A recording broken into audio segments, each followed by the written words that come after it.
विस्तार माहितीसाठी खासदार धनंजय महाडिक यांनी सतेज पाटलांवर हल्लाबोल केलेला आहे। गोकुळचे मैदान मारणार, शक्तीपीठ महामार्गही करणार असं म्हटलं आहे। खासदार धनंजय महाडिक यांनी या संदर्भात स्पष्टीकरण दिलेलं आहे। महापालिका जिल्हा परिषदेवर महायुतीचा झेंडा फडकवण्याचा निर्धारही त्यांनी व्यक्त केला आहे।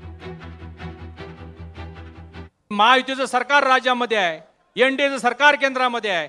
चांगलं काम करायचं असेल तर सगळीकडे आपलं सरकार असणं गरजेचं असतं।